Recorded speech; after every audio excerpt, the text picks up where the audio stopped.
Oh, we live, babe. We live, Let's start baby. us off. It's your motherfucking boy, AR. And I'm Versally, aka Tiny. And we are knee Knee deep deep in in the the shit. shit. What's up, y'all? Yeah. What's up, y'all? What's up, lovely? How How are you you doing? doing? Man, I'm here. I'm about drunk now. I'm a little tipsy. We took a lot of shots, y'all. Like just beforehand. Yeah, I'm a little tipsy. From the jump ball. We had to get a little something on hump day. How you doing? You okay? Oh, AR, can you give me my thing? Oh Yeah. Oh yeah. Y'all, we had some good news. Good news. Great news. Show. Look, y'all. It's me. Hold on. Can y'all see it? Yeah, you can go back. You right there. Look, I There. can see it. There it is. Look, that's her. Y'all, it's me. I'm on the Target shelf. Fucking Target and fucking Amazon. That's lit, bruh. Look, it is lit. She is on the Cheez It box, official tissue. You know what I'm You saying? feel me, A y'all? published model, all the way. I'm so fucking happy.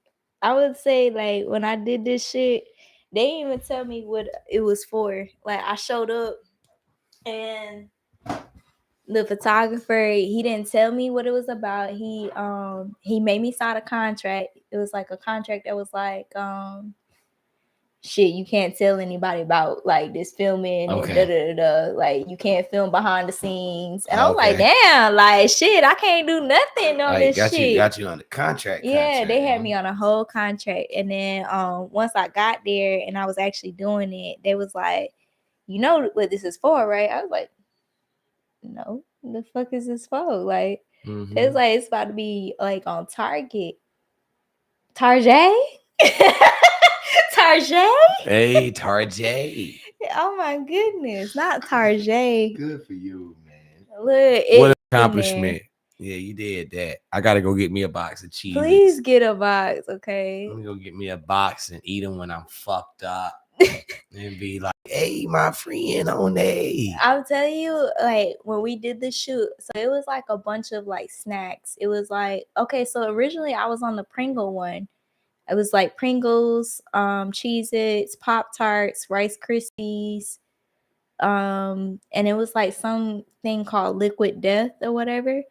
So we was on like a bunch of like just like little snacks or whatever. Mm-hmm. So we're supposed to be getting an advertisement from that and then like the actual floaty or whatever. But yes, y'all go visit your actual Target. It's on Amazon too. Y'all can go on Amazon and we in there. Why is this one fucking frozen? You see it? I see it. What the fuck? That bitch keep freezing up too. I'm not playing with you. She gonna whoop your ass. Are we live? Okay. What's up? Okay. But yeah, we in there. Good news. We starting off the year right, AR. Starting out the year right. You know what I'm saying? What you got going on? Man, you know, I'm still getting ready to drop this motherfucking. I don't know if I'm making a double album. In the F6. What? That's a mixtape. F6 is mix. And you know. When you gonna drop? When you gonna drop a visual? If I have it my way, I'll be dropping late March, early April. Y'all hold me to that. That's let's have it your way. That's what I'm gonna do. BK have it your way. BK have it. I'm letting y'all know. I'm already done. I got to tap back in with Altune about 2 sessions. He gonna mix and master everything, and we'll be dropping it online. And it's getting ready to be stupid. Like, but I tell y'all, his shit be fire. I done been into the damn studio session. Like, this nigga be fucking working. Like, thank you. I be trying to do what I can do when I can do it, man. Tune in. You know what I'm saying? Franklin Saint, Winter Sadness, Summer Madness, F6. all out right now on all platforms. You know what I'm saying? Big AR, let SON. You Big know what I'm saying? AR, not the little one. Yeah, you put in the little one, you're gonna get some shit about some fire and somebody set on fire for real. Big AR, let SON, your boy gonna pop up. Yeah. I feel you. Look, we working all fucking 2025. For the rest of our lives, we working. No, not for the rest of our lives. 2025. Just 2020. You say we getting ready to get to a point eventually where we ain't got to work no more. Yeah, feel me. That's the I whole stand corrected. goal. I stand corrected. We ain't gonna be working for the rest of our lives. Yeah. None of that. I love it. So, okay. So we got some shit to talk about today, y'all. All right. So did you catch the new Drake album or no? I did. Okay. How do you feel? Because like last week we was talking about we don't know how Drake gonna come back from. We said that nigga was probably dead. I said he was dead. Dead, sleep, ain't coming back, ain't can't be resurrected, kind of shit. Like not Lazarus. I don't know, man. That shit was fire. I liked it. I ain't gonna lie to you. I like Drake's new album. They killed it. I did say last week, I did give him the benefit of a doubt when I said that if he was going to, he would have to come back in that bag that he came in the R&B bag, and that's exactly what he came with. He didn't do no like he did a couple like raps or whatever. He rapped. But he like that wasn't the gist of the album, and the gist of the album wasn't like it wasn't a rap battle. You feel me? It wasn't a get back. He did address some shit in like that song "Give Me a Hug." I ain't gonna lie, I like that shit. That's just it. That shit fucking fire. That shit hard. That shit started with the fucking choir and shit like that, and then it was like in the middle of it, it's like he going hard, and then like he switch up about 3 times, don't he? It do at the end. It's like it's that I miss you. I'm talking to you, baby. Yeah. Like he's like, just come back to me.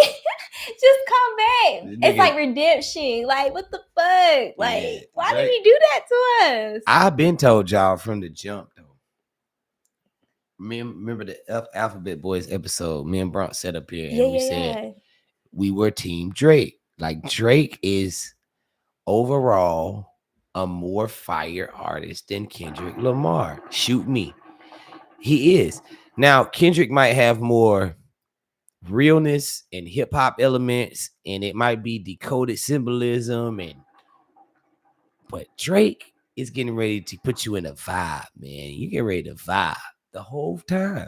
That's just me. I just think that Drake was very smart in doing it right away because the nigga could have waited. You feel me? The nigga could have waited. He could have sat in the shadows. He could have been silent about the shit. He could have just let Kendrick had that Super Bowl moment because that Super Bowl moment was big. Everybody was anticipating, like, are you gonna sing that song that you diss Drake, that you won 5 Grammys on, kind of shit. And in my opinion, Drake was very fucking smart for dropping that album immediately after the Super Bowl. Like literally like not even a week later, he did it that Friday, Valentine's Day. Some sexy songs for the for these bitches. Cause he knows. He knows that I'm the one that controls the women, and Kendrick, you the one that control the male hip hop consensus. Remember we were going to talk about how hip hop is kind of focused on the male bravado and approval of things. Yes, but okay, but with this album though, it's like fuck your approval. Like I got, like even like the song like "Give Me a Hug," it's like, bitch, just give me a hug. You know what? It's okay. You know what? Just like fuck your approval. Yeah, I want the females' approval. I don't need no niggas' approval. That's exactly what he said in that fucking album. It's like fuck the male fucking shit. Like fuck this. I agree. And that's really what we do it for at the end of the day. Do we make music to bed a woman, or do we make music to get a standing ovation from males? And how do we figure out how to blend the two? I implore all artists to figure that out. How do you cater to your female audience and still get the fellas behind you? I feel like you do that though with your music. Like, so when you do your music, like, how do you incorporate both? Because like your shit is like, I would say equivalent to, it does have some rap in it, but it definitely gives that R&B out, like, element that ladies do like. Ladies like R&B. Ladies like R&B. They like to feel good. They like to be empowered. They like to just feel safe and appreciated and pleasured. And I try to use everything I just said and create that vibe in a song. But I'm still authentically me, so the niggas are gonna tap in. Furthermore, the niggas gonna really follow whatever the females on. You know, if the females like AR, then the fellas are like AR. So, okay, give me an example. So, like, name a song that you created that you kind of had both in mind. All She Wanna Do. Okay, so I got a song called All She Wanna Do, and it's a freak song now. Pretty much the whole premise is all she want to do is just get lit and have a good time and fuck, pretty much, right? That's the concept of the song. But if you listen to the song, females are gonna like it and males are gonna like it, because every nigga thinking like that. In his mind, he like, boy, that nigga saying what I'm thinking right now. And every female taking it in like, oh Lord, he talking some crazy shit right now. So you gotta find that balance to where you can do both. You know what I mean? And you can make both parties feel a part of the process. And I feel like Drake does that so fucking well. Drake does it better than he might be the best at it in the industry right now. Figuring out how to bring the females and the males together on one record. What did he say? He said he got females twerking with a dictionary. Females twerking with a dictionary. With a dictionary. Come on, man. What a flex. It died on you? Oh, you turn it off. I'm trying to turn this shit because like this live wasn't going on. Yeah. Hold on. We experiencing technical difficulties. They don't kill him. Bree over here thick as hell, y'all. This thing they got so thick over here, but like, yo, goddamn show, they got damn. She get ready to shit on y'all motherfuckers all summer. Yeah. Okay, let's see if it goes live this time. Cause like the last two times it wasn't going live. No, okay, it says you live. Bitch, you better be fucking live. Okay. But yeah, that I feel like that's a hard fucking concept though, to like be able to please men, because like men is on like a different agenda than a woman. We so hard on each other. He didn't come with that, and you know he didn't really do all that. And no, about street cred, and a bunch of okay, just dumb shit. Okay, for instance, yeah, okay, the nigga had the nigga got more money, or the nigga sold this many albums, or he had this many defeats before he won that battle. It's just always a bunch of statistics in politics with men. You know what I mean? So with men, it's about who it's dick measuring, basically. Pretty much. Okay. Pretty much. Versus a female might actually receive your art. Now, this is only when it comes to art now. But a female might actually receive your art and appreciate it, because it made her feel good. She goes off of how it made her feel. A dude go off of what it made him think. That makes sense? Okay. You know what I mean?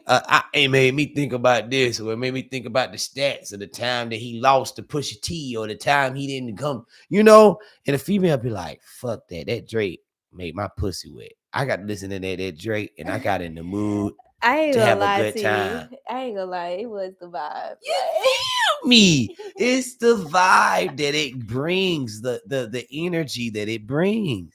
That's what music is supposed to do. Somewhere in the hip hop shit, we got too caught up in the stupid shit. That What's the doesn't stupid matter. shit? What's the stupid shit? Just who's better, who ain't, who did this, the competitive edge of it. Literally, the fact that Drake was potentially done from hip hop because he lost a rap battle is what I'm talking about. Okay, so I seen this dude. I can't remember what podcast it was on, but he was talking about it was like Jay-Z and Nas, the Jay-Z and Nas beef. And they was like Nas won, but Jay-Z had more clout. Yes, and it's the same thing with Drake. It's like Jay-Z still, he's still making money. He still made a comeback kind of shit. But like the way we was acting with this Kendrick and Drake shit, we was acting like kind of like what his album was saying. Like this nigga was dead. Like, okay, Yeah. fuck Drake. Like, just like They tried to Ja Rule Drake. Exactly. That's exactly what they tried to do. So, but I feel like Drake, like I said, I feel like him dropping at the time that he did was so smart. Genius. It was genius because here's the thing, with him dropping so fucking soon, he is taking the clout from the Super Bowl. Because here's the thing, if Drake would have waited, I don't think many people would have tuned in, versus now they're tuning in because shit, are you gonna respond back to Kendrick? Are you gonna, like what is your next move? Kind of like chess, like we want to see what the fucking next move was. And with that being like the factor and him moving so fucking quickly, I think that's what kind of brought him, because like that song Give Me a Hug, it's the number one on fucking Apple Music right now. Number one. The song, just the song, not the song, album. Okay? The song is number one. And his album, like I listened to his album, he has some really decent shit that was actually on the actual album. But when I talk about like his song, because like, Kendrick won 5 Grammys off of one song, and he did it at the fucking Super Bowl. So, how do you come back from that? Is this nigga was like, shit, I'm gonna fire back immediately. Like immediately. They set that up. The whole label set that up like that. They was you like, think so? I think so. I feel like they were like, he's gonna do the Super Bowl. It would be smart because it's a whole conglomerate of intelligent people who run a label and try to figure out what's best for the artist, the chess moves, if you will. They figured out. They say it'll be smart for us to drop that shit on Valentine's Day for the ladies directly after the Super Bowl. Killed it. Now, how do you feel like with Party Next Door though? Like Party Next Door, I feel like he killed it. I like him. I like him. He killed it, but I did feel like the album was more so Drake based. Yeah, I didn't like. It was almost like Drake featuring Party Next Door. I think that was deliberate too, considering that Drake is the bigger star of the two, and Drake had the limelight on him because of Kendrick already. Exactly. So it was a way for them to kind of, for instance, if it had been just a Drake album, all the attention would have been on Drake. But now you kind of share some of the light with Party. Party did his thing. We give Drake the bigger part of it, so he has a chance to beat on his chest and rebuttal and get his face back. It was a good move for Party. That's a loyal friend. It was a good ass move. That was a good friend of Party to be like, bro, I'm getting ready to, because like I told you too, I feel like Party is so talented. He probably produced and arranged and had a lot more to do with the album than vocals. And that's all we hear is the vocals. You know what I mean? There's no telling how much of it he played a part of, which is still why it's a collaborative effort and project between the two great Canadian artists. Shout out Canada. Canada been going crazy, even in the NBA. know if you watch NBA, but the nigga Shai Gilgeous-Alexander, he from Canada. That nigga is raw. Like Canada been showing out. No, they have been. Canada been showing out. They still a little different than us. I always say that y'all ain't quite like they not like us, but y'all fire the way y'all are. So we love it. No, the way they did it, like I said, it was very strategic. It was a boss move on Drake's end, in my opinion. Mm-hmm. Like I like the besides Give Me a Hug. Give Me a Hug was like the number one thing on Drake's album. But I also like, okay, so what did I like? It's like Same Town Fame or something like that. It's Small Town Fame. Small Town Fame. I like that song. Mm-hmm. Remember that song that I told you gave me like a 80s vibe? It was like the skating ring one. Yeah, Nokia. Yeah, Nokia. That shit was fire too. Yeah, he has some really good. It wasn't just one, because like sometimes like albums they just have like this one single that just like ride out, and he did have like a album or a single that actually just like rolled out by itself. Mm-hmm. But like on the actual album, there are some songs that I feel like he did really, really good at that I could actually listen to throughout the album. Mm-hmm. Now, I would say a lot of people have mixed reviews with the Drake album, because not everybody felt like it was fire. Some people felt like it was corny. I can see that though. No, Drake always get that kind of backlash. It's like one or the other. It's either. But so does Kendrick. A lot of people feel like Kendrick is corny. You think so? Mm-hmm. Remember I told you I'm one of them. I feel like Kendrick says a lot of shit that's corny, but it be hitting. You know what I'm saying? He is a genius in his craft enough to where he can bring something that's kind of mediocre and make it ridiculously high. That's a talent within itself. Now let me ask you this. Like, okay, if Kendrick, because like Kendrick already released his album, you feel me? And that was more so when Drake was being silent. Mm-hmm. So he released his album. He promoted his album during the Super Bowl. Now that Drake that has released his album, how can Kendrick move? Because like I feel like Drake, he addressed a little bit of the rap battle, but he didn't make his album about that rap battle. No, he didn't. You feel me? Like he addressed it. He talked a little bit about it. He's like, fuck a rap battle. I'm trying to get the party lit kind of shit. So Drake is like, fuck that shit. I'm trying to move on to some other shit kind of shit. So if Kendrick comes out with something else, what do you feel like that album has to be about? Because it can't be about this shit, Drake almost like, you know what, that's past shit, like let's move on kind of shit. So like how can like Kendrick respond? Because like Kendrick is going to make another album, of course. Yeah. Okay, I didn't see him making this album so soon after the diss, but I feel like he rode the momentum of the diss and went ahead and dropped a quick album. Exactly. Which was smart. Now all he can do is drop another album, which he's going to do because he has to respond to the Super Bowl shit. They're still beefing. They're just not doing it outwardly. This is still a chess match between the two of these boys. Yeah. He's still gonna drop another album, right? And when he drops the newer album, he'll make it vaguely throwing shots about whatever, but he, like you say, to your point, he cannot deliberately bring something out about Drake again because Drake got his face back with the new album. Drake got his face back by saying like, you know what, that rap battle is like this big versus like the shit I'm trying to do.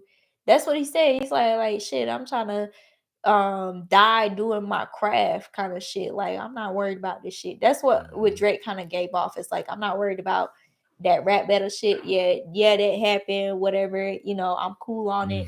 You know, but shoot, even when it came down to remember I told you his like actual performance, he had like them bullet holes in him. So look, he trying to perfect Scorpio. He trying to perfect that message of like, hey, I'm over this shit. Like that's what it really is. It's like, I'm over this shit. I'm moving on to bigger and better things, kind of shit. So like with Kendrick, it's like, if this nigga's like, you know what, I'm not even gonna address that shit. I'm on to bigger and better things. It's almost like Kendrick has to move on. If you still beefing with this nigga, it's like you on his dick now. You on his dick, like, you know, that like you're obsessed with me. And I've been said this from the beginning too. And I have an unpopular opinion about the whole Drake and Kendrick situation. What's your opinion? Kendrick has been feeling this way about Drake for a long time. And he clicked up with Future when Future was beefing with Drake. And they all came with a way to like, let's click up on our enemy type shit. Damn, what's that? I think that fell. Oh, okay. Let's click up on our enemy type shit. You know what I'm saying? And they jumped on Drake like unexpectedly out the blue. He used the clout to sell records and diss the nigga. And it's corny to a degree. It's like, bro, you just was in the cut, kind of waiting on that man, trying to take his throne, bro. Like, leave that man the fuck alone, bro. That man never did nothing to you, bro. You know what I mean? Like, he literally just came for that man's throat, and that man never did. Most beasts have an issue. Even Soulja Boy and Marlon Wayne. Marlon Wayne spoke on him. Drake never said nothing wrong about that man. You know? And I get it. That's a good point. That's a good point that Drake never brought up Kendrick in a derogatory form. And maybe I'm wrong. If I'm wrong, send me a link or something and be like, hey, AR, you know, in 2015, Drake was talking shit. Drake was talking mad shit about Kendrick, and Kendrick is mad about it, and he been holding on to it for 8 years. I'm with you. Because rappers do that shit. But it missed me. It went over my head. I don't remember seeing that. And it was so personal. Even that's why, even though it's some bitch ass shit, I kind of get why Drake want to sue him. Because it was too personal. Like, bro, you came from my head, bro. For nothing. You got to talk about my family, meet the Grams, my mama, my daddy, my son. You have to say, calling me a pedophile. Both of them got to that point, though. But Drake almost had to because of what Kendrick was doing. Said. You know what I mean? It's almost like, I'm not finna just sit here and let you play with me. I'm going to go there too. Like, he never initiated that level of extreme ignorance. And Kendrick did. But ironically, he's the woke hip hop one. Yeah. That came for the man and went for his family, his kid.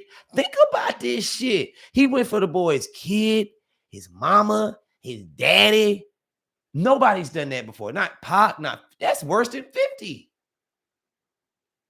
You think so? That's worse than 50 Cent.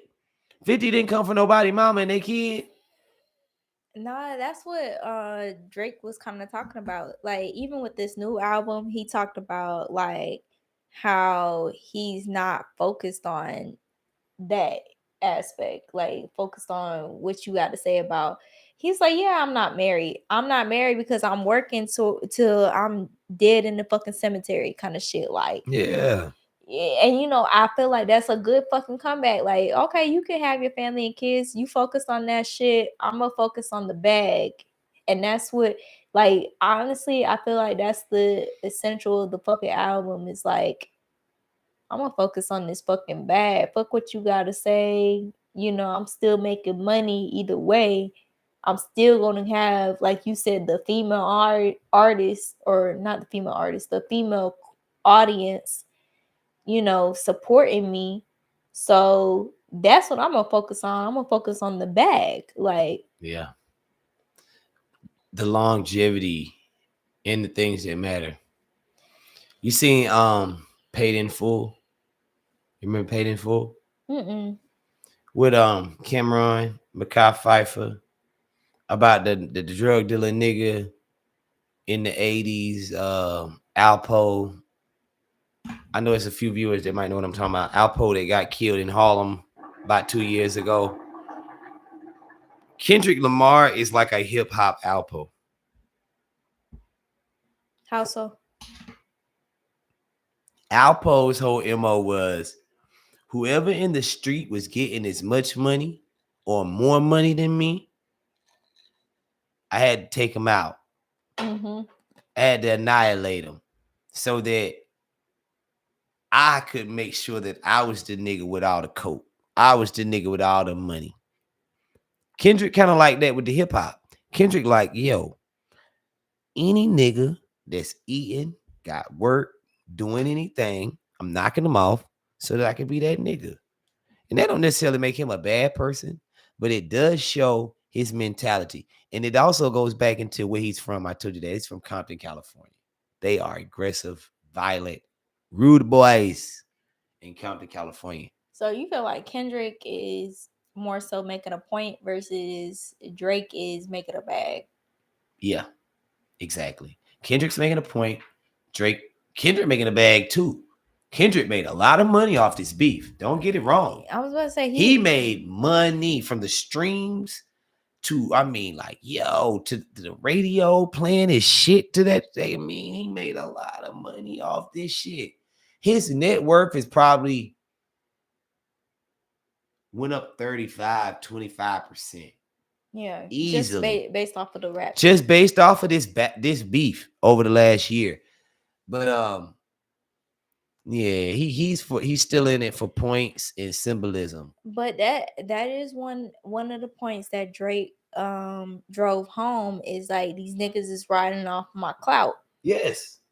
So they, you know, as far as Kendrick riding off of the clout that Drake has, you know, and trying to use that to his advantage to point to this new single. Really, it's a single, like, you know, like as far as people that I know that wrote out the Drake or not Drake's Kendrick's album, I don't know too many people that rode out to Kendrick's album. You feel me? Like it's not a ride through Kendrick's album. Now I knew the songs that's on the Super Bowl, like the songs that he performed, but would I say that is a ride through album that like I know this song kind of shit? No, it's not. It's not. Versus like Drake, he does do. He's for the culture. You feel me? He's like. They're both for the culture, but in different aspects. Okay, I agree with that. Yeah. Kendrick is the more political, hip hop, the what's going on in our community aspect of the culture. Drake is our fun, have a good time. He's the light off of our shoulders, the load off of our shoulders part of the culture. He the uncle you can go to the strip club with. Yeah. Like, cause Drake a year older than me. Drake is an unk. Like Drake is the unk that you can go to the strip club with and have a good time. And you can have so much fun with. And then if you're a female, you know what? You might want to have a good time with Drake later on that night. Say it's okay. You might want to have a good time with Drake. He gonna say it's okay versus Kendrick got his morals. Like, nah, Kendrick the same type nigga. Kendrick don't fuck the shit out you too.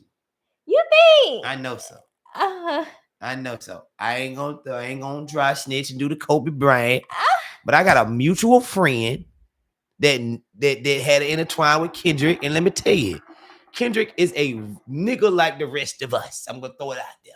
So Kendrick is human. He offers some fucking pussy. If Kendrick get offered some butt, he fucking. He fucking. Okay. Do not get misconstrued. He like the honorable Elijah Muhammad. Remember Malcolm X had to call that nigga out because he was acting like he was holier than thou. He had 8 baby mamas and a whole bunch of kids and shit. No. Do not be fooled. Do not be fooled by Kendrick. Everybody loves some pussy. I don't give a fuck what God you serve, how political you is. You gonna fuck some. But that's kind of like the agenda that he has promoted though. It's like the family man. I give a fuck about my family and all kinds of shit.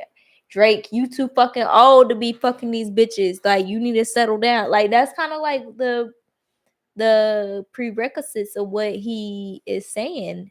You feel me? Yeah. Cause he said, like, I had to look him up. I said, damn, how old is Drake? I was like, damn, this nigga 38. And like, it made me kind of realize, like, kind of what you say. This not a young nigga. Like, like a young nigga is kind of like he's not acceptable, but it's just like it's understandable. Like, I understand why you doing this shit. Like, you young, you trying to, He got a lot of shit he want to get out. Now, granted, I'm a year younger than Drake, and if I was to get into the game tomorrow, I might need a year or two to just have some fun, But Drake has had since 2009 to get this out of his system. He should be in another place with things like mentally.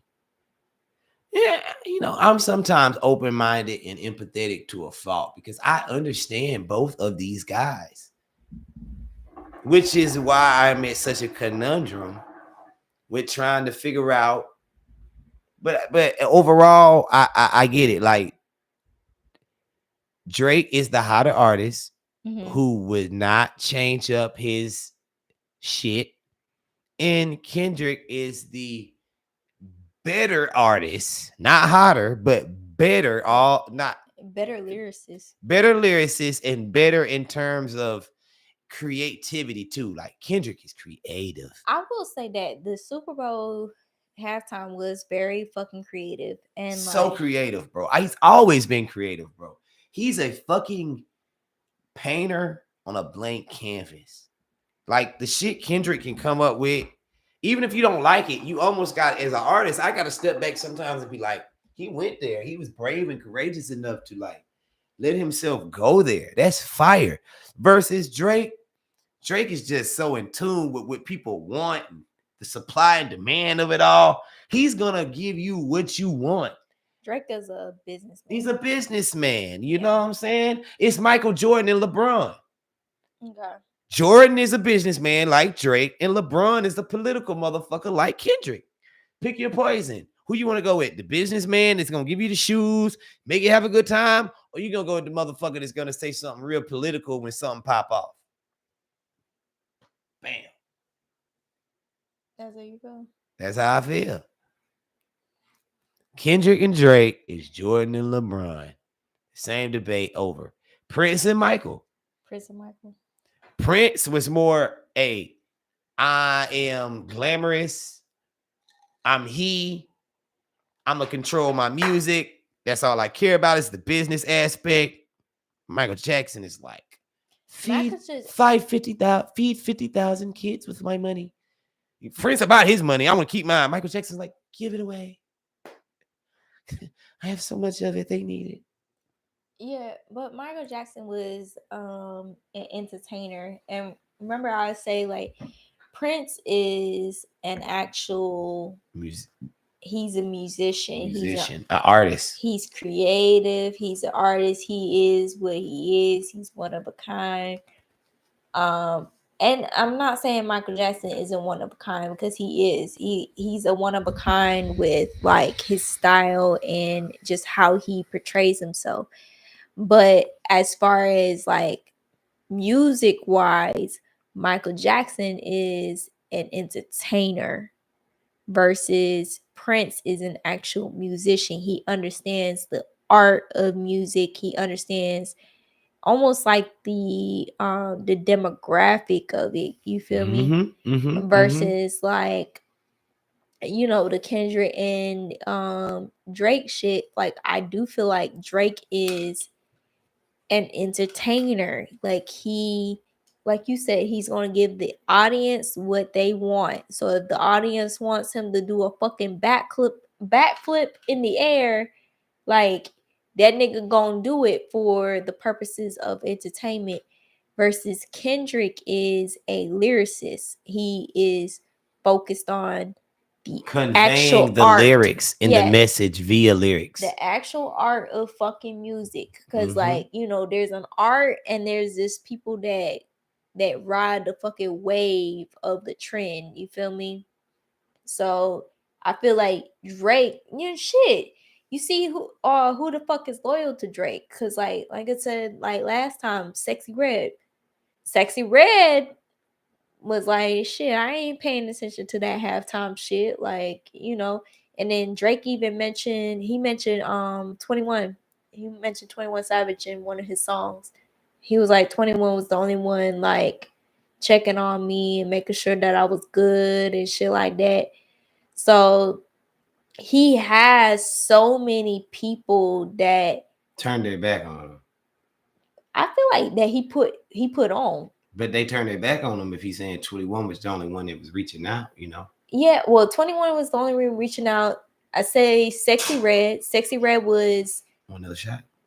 You can pour me one. You sound like you was indecisive about that. Look, I've been drinking shit. I'm gonna give you half away. Okay. Keep going though. Sexy Red was another one. No, Sexy Red. He also has Ice Spice. Ice Spice is like a diehard Drake fan. Yeah, well, not even a Drake fan. I think there's a lot of artists. A supporter.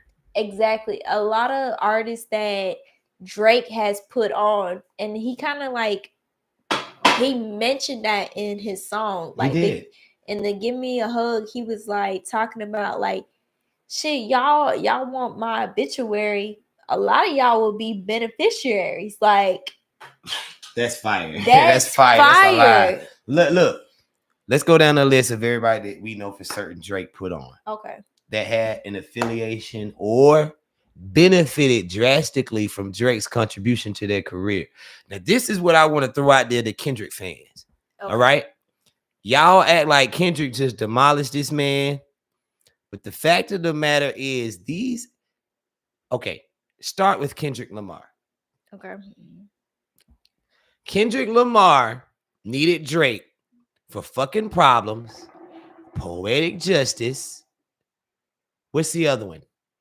It's another one that they did together that they was. Damn, it'll lose my mind. Regardless, even if I can't think of a one or two more, those two records were huge, especially Poetic Justice. Kendrick got such a fucking streaming bag, touring bag, royalty bag off of Poetic Justice that he probably could live for the rest of his life off that one song. He could put a child or a grandchild through life with that one song.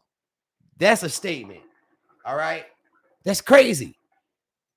Fucking Migos. Fucking 2 Chainz. Future ought to. Future. I fuck with Future. Now I ain't gonna say he needed Drake, because Future has got his own wave going on. He got his own wave, but like Drake solidified his wave though. Exactly. That shit he did with Drake is so fire and so timeless. How the fuck are you gonna get away from that? Like you would take away half of your best work in your catalog if you took away that shit that you done with Drake. Rick Ross, another motherfucker that really rolled the fucking Drake wave. French Montana. Everybody. Sexy Red, Ice Spice, Nicki and Drake. Even when Nicki and Drake started declining in their careers, they started using Drake as a means to like stay popping. You know what I mean? Rihanna. Like when I tell you Drake, think about who he wrote for. Alicia Keys, Unthinkable. One of her biggest hits. Drake penned that. He wrote for Jamie. I mean, Drake is fucking phenomenal, dog. Like, he's so huge and behind the scenes and even humble with it to a degree, because he really could. I would have went on a platform by now and been like, all y'all niggas was needing me. Fuck y'all. He didn't even do that. He let niggas have it. Even like you said, with the whole like he didn't need people or whatever, or or not, he didn't need people, but just like going through all the people who aren't supporting him during this time. Because, like, Mm-hmm. you know, the Super Bowl halftime, you know how many fucking TikToks and memes was made about Drake and like sitting there crying in the fucking corner. So it's just like, you know, the loyalty, you know, there's no loyalty towards Drake in that aspect because everybody was riding, like you said, riding the wave of Kendrick Lamar. Oh, he fucking finished Drake kind of shit. Now I know some, like you said, like Drake got he got his little diehard fans that shit, I'm gonna fucking stick beside you no matter what. It don't even matter what the fuck they saying about you. I'm gonna fucking stick beside you. And I feel like them people is what kept him alive. And that's why I say like him responding so fucking quickly actually worked to his advantage because he still had that following base that no matter what the fuck you put out, I'm gonna fucking ride beside you kind of shit. He had that support versus like I feel like if he would have put out a little bit later, yeah, you got your supporters, but you wouldn't have anybody tuning in. I think people are tuning in because they seen that you got dissed on Super Bowl. So whether you tuned in because you wanted to see, all right, what the fuck does this nigga have to say, or I'm a Drake fan, that brought so many people to Drake's album just off of, you know what, he responded so fucking quickly and we thought this nigga was dead. Like just imagine Jesus. Like, you know, if you thought Jesus was dead and you just like, all right, this nigga shit, we just 3 did it. days later, he come back. We just did this nigga funeral 3 days ago. Like, And now he damn. back. Yeah.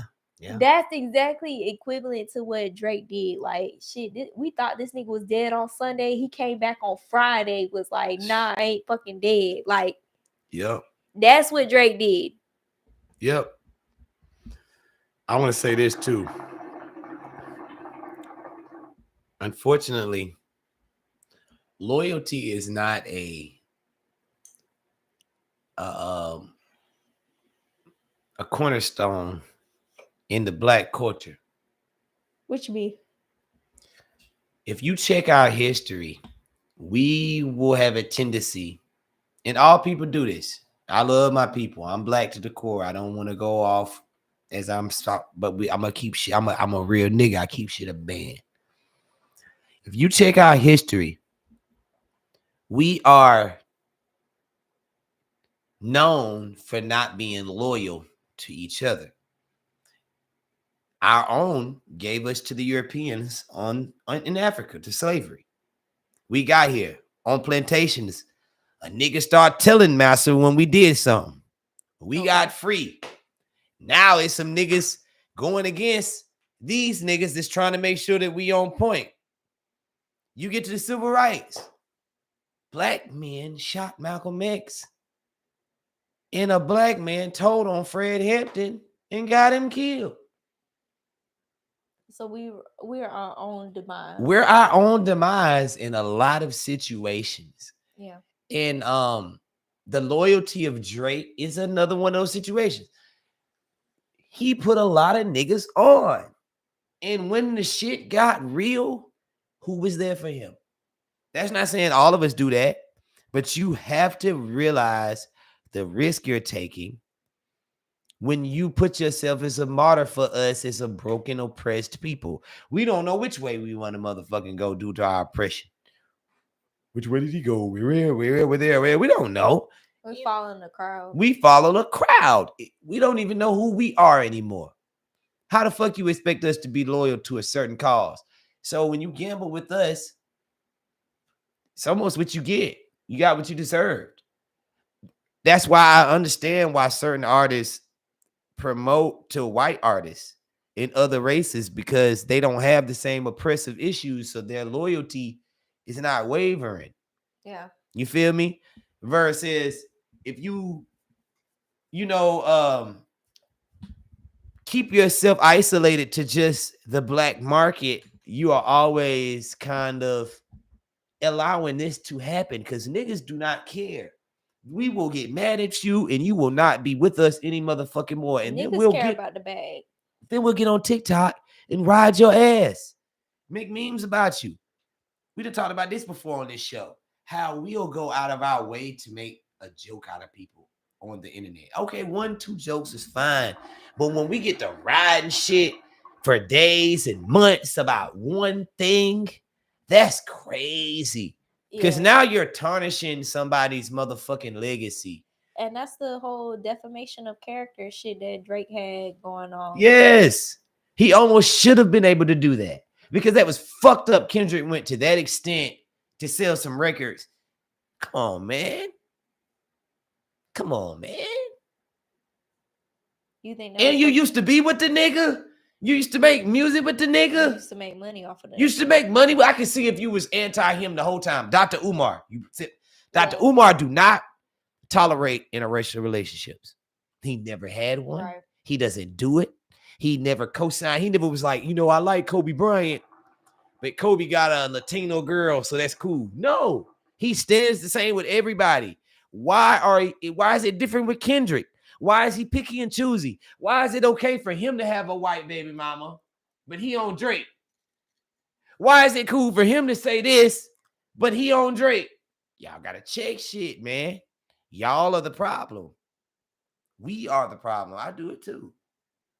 With certain shit. I was gonna say, and I feel like we ride the wave. Like whatever is going on, whatever's popular, or whatever, that's what we're gonna go on. Because with the whole Super Bowl shit, Kendrick was on top. We was like, shit, Drake dead. Like, Now look at us. Drake back. Bro, I was surprised because but that's the thing. That's why I would say it was such a strategic move because it made me go listen to it. I didn't go listen to it because I'm like, oh, I'm a Drake fan. I listened to it because I'm like, you want to hear the response? Yeah, because Kendrick just dissed your ass. So he dissed your ass even though you was suing him. So now it's just like, how are you going to respond? Because like you said, it's like, how do you come back from that diss? So let me ask you, okay, just like on a hypothetical shit. So let's just say a nigga dissed you on a track. You feel me? And the diss went so fucking hard that the shit went fucking viral. And your ass just was getting beat the fuck up, okay?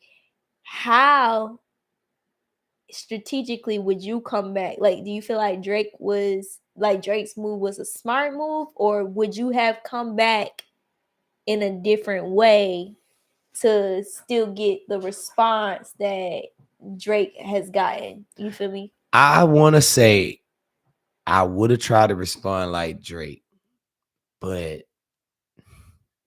credit Drake because that was the right move. I may have done something like, me personally with my makeup, I might would have tried to keep dissing Kendrick. Or got petty and called his baby mama and got some dirt. I might would have did the Rick. Some dirt, like Rick Ross did with 50 Cent did with Rick Ross. Like I might have done that, but Drake was quiet. He played it cool. He waited. He's the ultimate chess player. He waited and then he struck back.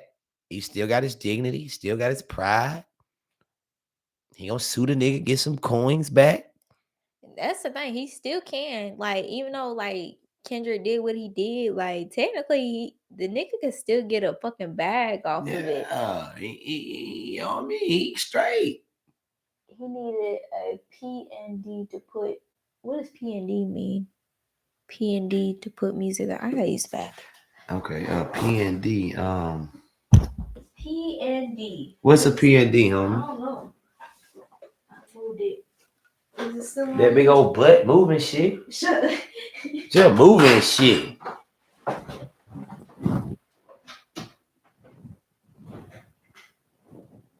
What's a P&D? Will you put it in the comments so we can see what a P&D? I'm unknowledgeable to what a P&D is. Yeah, man. Hey, look.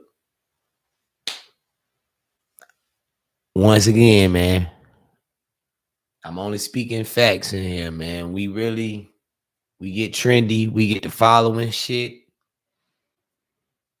and we don't really think about. We get too caught up in the trends and the entertainment of the moment. And I feel like we don't really get to thinking, and it's not our fault, people.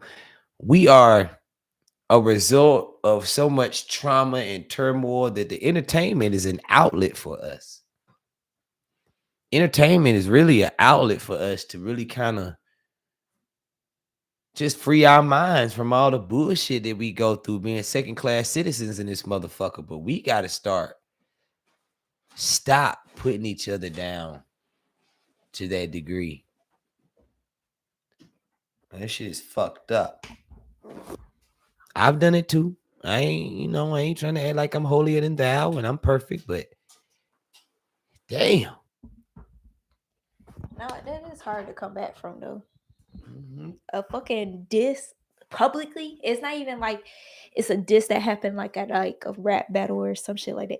That shit happened on fucking the Super Bowl. Like The Super Bowl. The Super Bowl. Like nationally. Like everybody seen your ass got fucking dissed. So your peers, your friends, your family, your other ops. Everybody saw it. I think though, like with him, like you said, that was a damn chess move with the Party Next Door. He had to like somebody else. He had to have somebody else on there because like I don't know if him by himself would have. You think so? It wouldn't hit. Cause like Party Next Door has so much like he has such a good vibe behind it. Cause remember I told you like Party Next Door, I can ride out to him. So the fact that like I knew he was coming out with Party Next Door, it kind of made me like, all right, let me listen to what he got going on because like I don't know, like maybe if it was just him, I might have just said he was canceled. Like like oh shit, that shit dead. Mm-hmm. I don't know. He did a good thing. Like I said, he has like some good songs. Now, like I said, there's a lot of people that don't really fuck with his new album. Like they was just like that shit mid. But I don't know. I like the young crowd, like my best friend's sons. They was swearing that's the hardest shit ever. Wow. Party Next Door. Yeah. Okay. P&D. Party Next Door. Okay. I was racking my motherfucking brain trying to figure out what I was like, what the fuck? God damn. Party Next Door. Okay. Yeah, good point. Now, and that's the thing. The Party Next Door, the songs that Party Next Door was featured on, I like Drake's ones better. Like, nah, I do ride to some of them. Like some of the Party Next Door songs was cool. But for the most part, what I was listening for was Drake. Like, I'm like, what the fuck you got to say? Like, what the fuck is you putting on or whatever? Like, because like that actually mattered. Like the rap beef made me go listen to that fucking album versus like any of his previous albums. It was just purely like listening to it based off of the strength of Drake. Mm-hmm. This is true. I don't say it's a chess move. He was smart about that shit.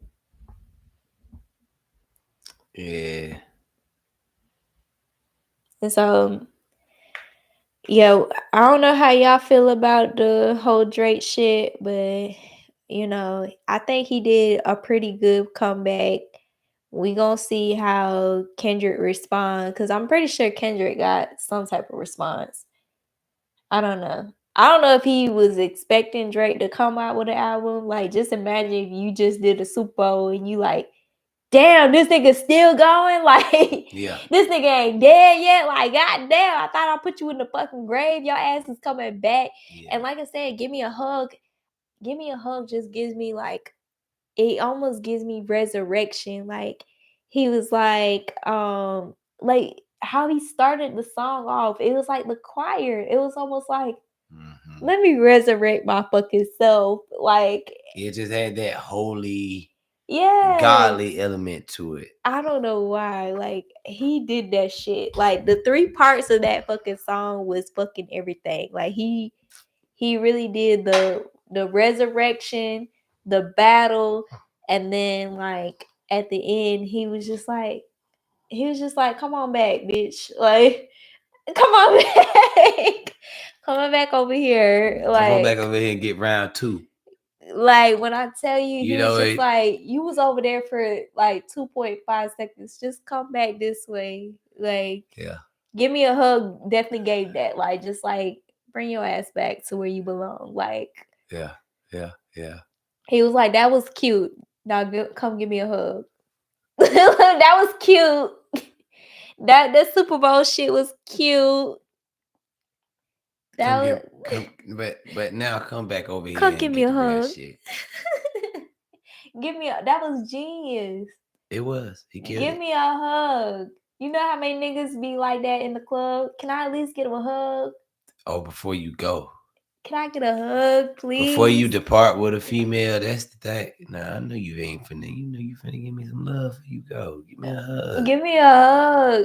Shit, my ex, when he was telling me he was sorry, he asked me for 4 motherfucking hugs. Give me a hug, damn it. Like, I don't know what the fuck that is. Like, He wanted to feel your embrace, that's your what they physical, want. your body. It's If almost I like hug I you, forgive you. Like, that's almost like what Drake did. Was like, here, yeah. give me a hug. Say that you forgive me, and we can move past this. Yeah, Drake gonna give him a hug, a bear hug. Crack your goddamn. He wanted that hug so fucking bad. Drake knew what he was fucking doing, y'all. He did. He did. Now, that wasn't the only album that dropped on Valentine's Day. They was dropping a whole bunch of albums on Valentine's Day. Did you see Jacquees's album? You told me about it. I didn't get a chance to check it out. Did you listen to the Back Door? I did listen to that Back Door. Back Door. And Another Love Song. And a few other ones. And what I really gathered from the 2 of them is that that's a real toxic ass. You feel like it's toxic? Man. That's the definition of toxic. All right, I don't want to say it's toxic. I'll say it's more a love triangle. Like, they might not be toxic because they might really just genuinely fuck with each other to the point where it ain't.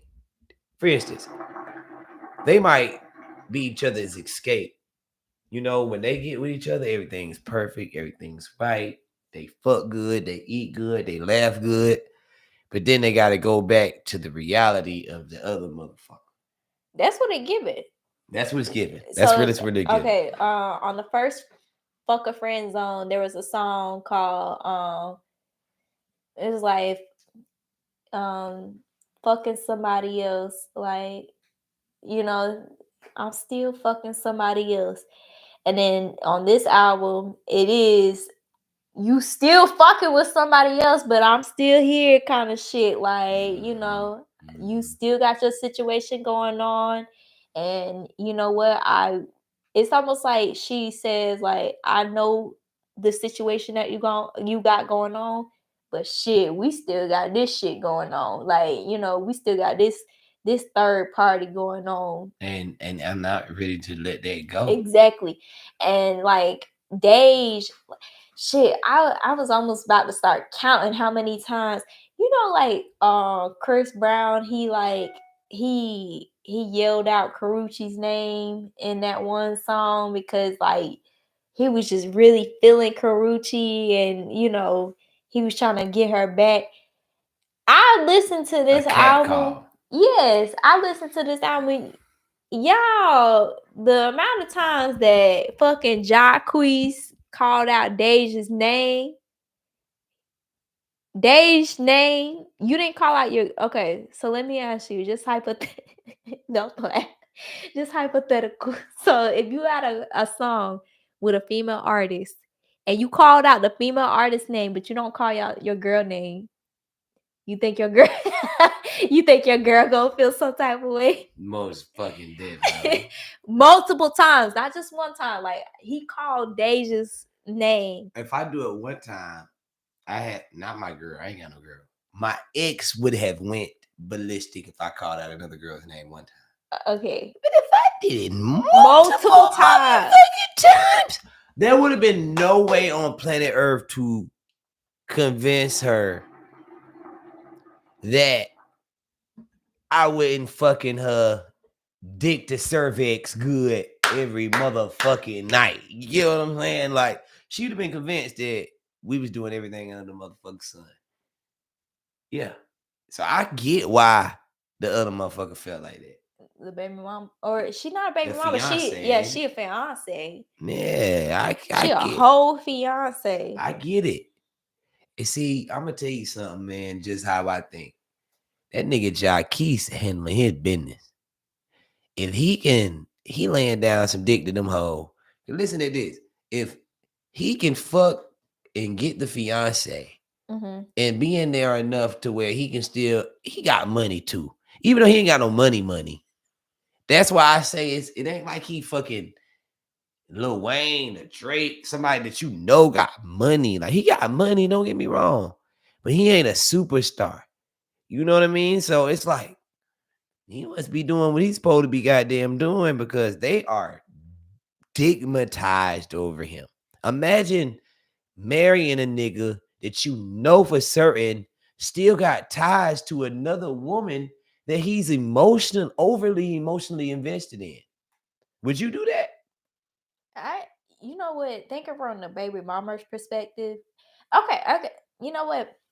Actually, I've been in this situation. Like, there was this dude who was a rapper, or he is a rapper. I'm not gonna say was. He is a rapper, and he did this music video, and the music video was kind of like on that shit where it was like very lovey-dovey type. They was holding hands. They was at a fair. Like, that was the theme of the music video. They was at a fair acting like they was like first couple. Yeah, a couple, like first love kind of shit. And I ain't gonna lie, but like when I looked at the shit at first, I was like, fuck y'all holding hands for? Like, you kind of almost instinctively get like jealous. You're like, damn, this shit look a little too fucking real. Like, why? Okay, so they played their part. They played their fucking part. But like at the end of the day, when he like explained it to me, he's like, no, like, that was an actor. We did this. But based off of what we did for Scare Money, you can relate to that, because exactly, we sold that shit.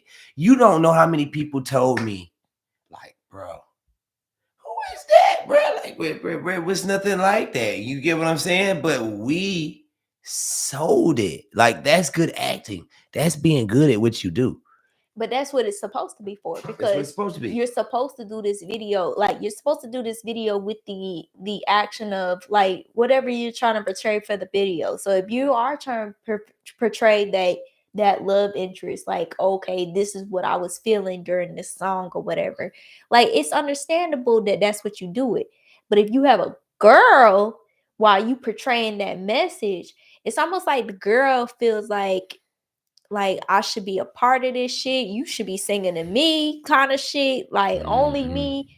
That's how I felt. It was like, you singing to another bitch. I'm like, damn, these bitches don't know that I exist almost. Like, it's almost like you, like, when it looked too real, you do get that jealousy factor. Like, oh, okay, like, the fuck y'all got going on or whatever. That shit, you ain't that good of a fucking actor. Like, that's what you be thinking. She brought out your inner actor, huh? No, now you Denzel in this motherfucker. Now you fucking Denzel. You fucking acting real good and shit like that. Acting like your fucking ass in love and shit like that. And I swear to Buddha, like, I watched the whole video and I'm like, damn, like, at this point you should have just used me, because I feel some type of way. And that's probably how that girl feels. Like, damn, like, you acting all fucking lovey-dovey towards this shit. Like, you should have just used me. Like, I'm pretty. Like, I'm cute. But see, here goes another. I'll throw in a story. I won't use no names, but I had a manager, and there ain't no names, but they gonna know who I'm talking about in this situation if they watch it. Had a manager who had a female, and the female was a rapper as well. Okay. And she felt some type of way because my manager was putting more energy into my career than hers. Now, granted, she's a rapper, Okay. and that's her man, but he's putting more energy into me, and he like, and she like, yo, what the fuck, yo, like, you supposed to, I need you to, you supposed to be doing that for me, but he had to tell her like, yo, I'm chasing the talent. AR is that nigga. I'm not trying to disregard what you got going on, but he's been doing it longer. He's more well-rounded. He's more serious. He has a direction. It makes more sense at the current moment for me to put my eggs into his basket instead of yours. So that could have been what it was. That's normally what it is too. And sometimes she didn't get that. He wasn't trying to be mean, but it was more lucrative to put it. That's what it be with the videos too. Just because you in love with a nigga and you feel like that should have been you, doesn't mean that you would have been right because you feel like you're pretty for the video. It needs a certain aesthetic, a certain vibe. There are going to be other people watching this video outside of you, your emotions, and your family and friends. So they need to feel. You got to get the baddest. How do you differentiate though between like that? Because like, here's the thing: if you do a video that's like lovey-dovey, you feel me? Mm-hmm. Like, why not have your love interest in that? There's nothing wrong with it, but are they up to par? They might be perfect to your eyes, but they're not perfect to the world's eyes, and now you're diminishing the outcome of the project. Okay, you get what I'm saying? Like, you might have a girl that's not as pretty, but she might have some love handles and a little bit of, she's not all the way acceptive to the world, and you love her. You wouldn't trade her for nothing. That's your boo. You love her, you love her stretch marks. You love loving on her. Give her to me. That's mine. But the world gonna see that and instantly, you know how closed-minded and materialistic and superficial people are. People gonna see that and be like, I don't even want to watch it because I ain't like the model in it. You know what I mean? yeah. And VoiceBox is the nigga that put me on that. When we went to Dallas, VoiceBox told me straight up, we didn't have a model to come out there, right? Shout out Chevy. Chevy was supposed to come to Dallas. She had a situation where she couldn't make it. So we went to Dallas and we did not have a fucking model. VoiceBox told me straight up in June's apartment. He said, hey, bro, if we don't got a model, we don't got a video. That's how serious that aesthetic is for a video. Yeah. You get what I mean? You can't play with it. You can't just off the strength of us being in love and no. I'll ruin this money, this opportunity, the chance for it to be big. And that's what people have to stand back and sacrifice and understand sometimes. It goes back to that Savannah James. Savannah James don't do LeBron like that because she get it. I know who I got with when I got with him. Yeah. I can't play with him. He said LeBron fucking James. If I wanted a regular nigga, I would have got a motherfucking BMW Magna worker. I got LeBron fucking James. He's bigger than all the shit. My emotions that come. There are little kids who look up to LeBron and idolize him. Mm-hmm. I cannot make myself the focal point of, and that's when you get money and longevity. When you get to that point, if you're not at that point, they gonna fuck up every time, dog. So you need a female that kind of understands the business, the bigger picture. Yeah, the business aspect. The business aspect is typically the bigger picture. We need to make money out of this nigga. Yeah. And you need to take your ass to work, get this money, and if you gotta hold that bitch to make sure that we get this mortgage for this motherfucking 2.5 million, you know what I mean? Get it, nigga. Okay, but what's the difference? Because like, we as females, we know that, we know half of what goes into the industry. Cause like I done dated niggas. Like I done dated niggas that's in the industry that's doing shit big and whatever. And it is something that you kind of have to humble yourself and be like, you know what, you know, there are gonna be times where I'm not the main female. You feel me? Like I do have to take a step back and I have to watch him do his thing or whatever. And it's a difference between I guess that, and then also like getting into your own bag too, because like as a female I feel like you have to have, in order for you to not be insecure about that shit, you have to have something else going for you besides that. Like if that's all you have going for you, then yeah, it's probably going to make you insecure. Because like think about like actors that go through it. Like I remember like Gabrielle Union when she used to do like Being Mary Jane. Yes, Being Mary Jane, and she was kissing and fucking and loving on niggas so hard and being Mary Jane. But you know what Dwayne Wade told her? What? Get that money. He said whenever she would go on set or whatever and she would do her shit, he'd be like, don't take a shower. Like you gonna be stank while you fucking do it. They ain't gonna want your ass. Like shit, you can still do it. They're clearly acting at this point to get into you. At this point I know it ain't no additional shit. You don't take no shower when you do them kissing scenes and shit like that. And I can respect Gabrielle for doing that. If that's really your thing that you feel like will make you feel better, if I stink during the scene, that's better. But you know what Gabrielle would have killed him with if she had told him? What? Baby, I ain't gonna worry about that man. I'm Gabrielle Union. He can't smell me stink. He can't smell me stink. I refuse to have that motherfucker. Every time he see me on the motherfucking show, be like, Gabrielle Arms was stinking, boy. She was fucked up there. You know what I'm saying? But that's how dudes be like. That's how dudes. It's like we hold things to a different, and we do. So Dwayne was on point for thinking that. You know, he was on point for that. And that's his thing. If you stink, baby, I feel better. Me, I'd be like, I can tell when you kiss with passion. You can tell how you know. The way you close your eyes, the way you turn your head, the way you grab my head, when I can tell. If I see you doing any of that shit on the screen, it look too real. You wouldn't. You better kiss that motherfucker and figure out how to keep your why the fuck over while you kiss that motherfucker. She trying to sell the shit. She trying to sell it. And I'm with you, baby. If you gotta sell it, you gotta sell it. But make me feel a little better. Don't do that thing you do with your head to the side. Don't do that thing. Don't do that thing you do that I know you into it. Like, no. I get Dwayne with that. I get it. Because we're all human and we are gonna feel like that about somebody that we really care about. But the actor was a good example because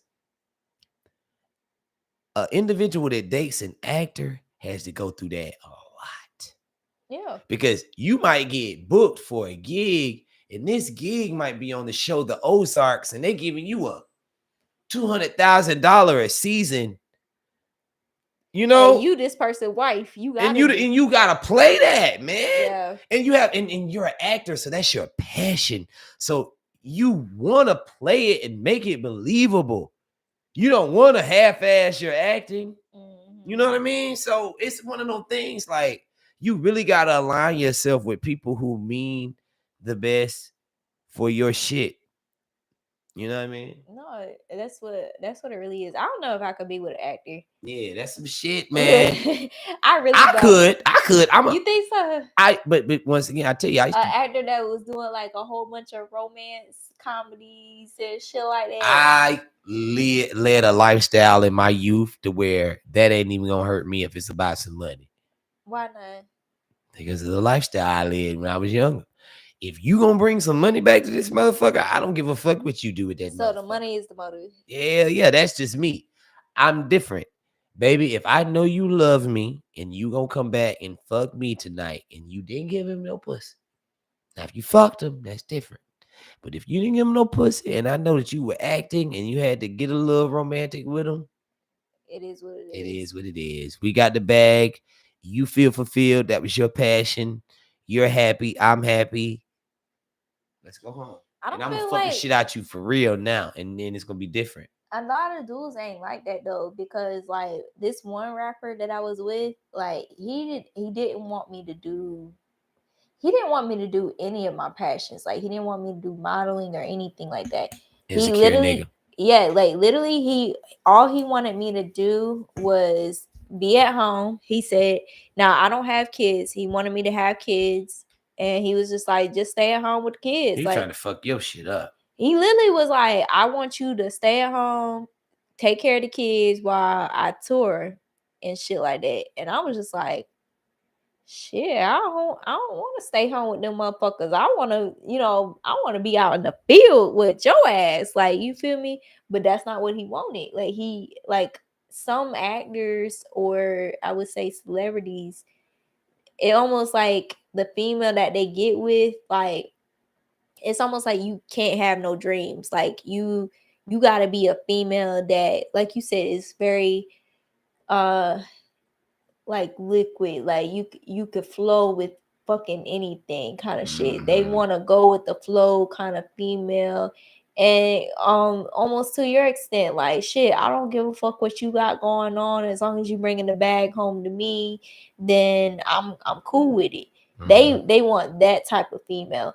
And as a female that is ambitious and I want my own things, like that shit don't work for me, because I'm just like, shit, like I get that you have your bag or whatever, but if that shit fuck up, or even if your ass don't want me no more, because like it can get to the point where shit, your ass don't even want me no more, what bag do I have to fucking fall back on? Because like I don't think a lot of females like nowadays is looking at that. Like if this nigga don't come through for me, or if this nigga ain't what I think it is. Remember when I was talking about the superhead lady who. That's why Superhead got in that bag though, because she realized that. Keep going though.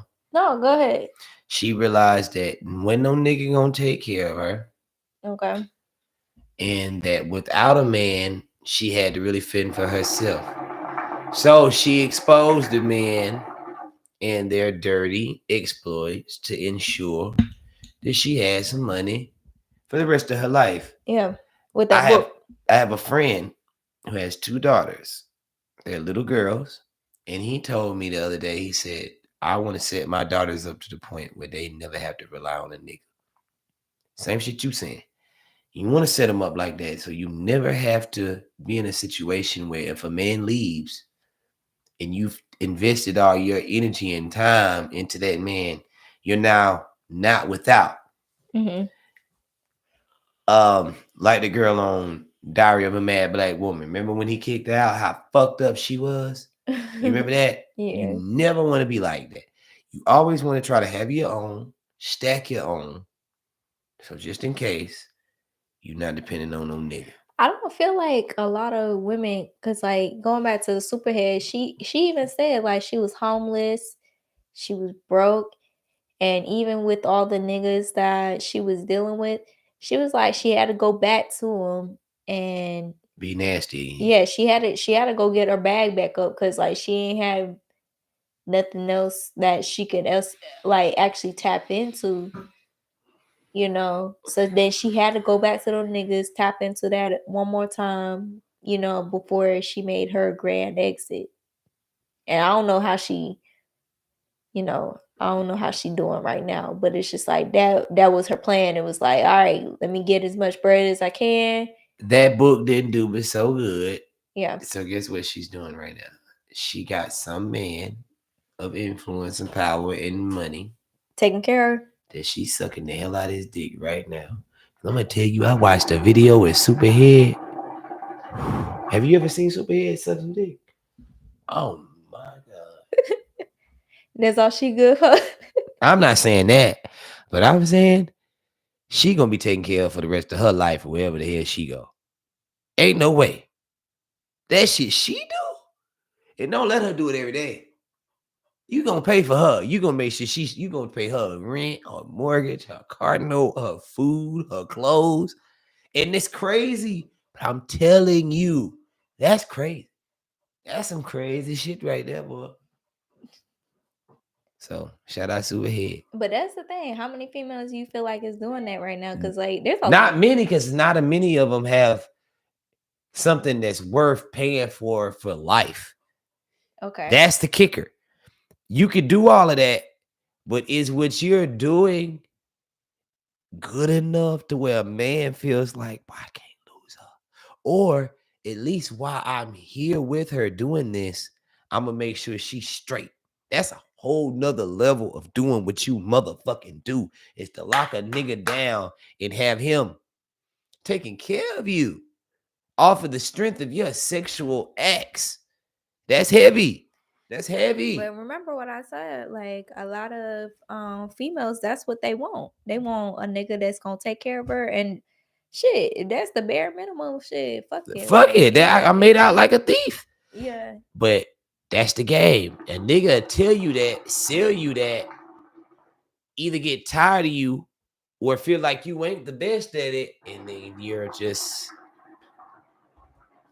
pushed off to the side. Your value is no longer. It's a risky game to play. Even with Superhead. Superhead ain't with the same man she was with. She went from Bill Mayer to Lil Wayne. I mean, the list goes on. Because even with all that, she just can't keep a man. Nobody's taking her serious. That's an aspect in itself, though. Like, everybody in the back of their mind thinking about how much of a hoe you was and how much you were doing all that. So they're enjoying you in the moment. And they ain't gonna tell you not to do that in the moment, but they not getting ready to take watching. You. And it feel good.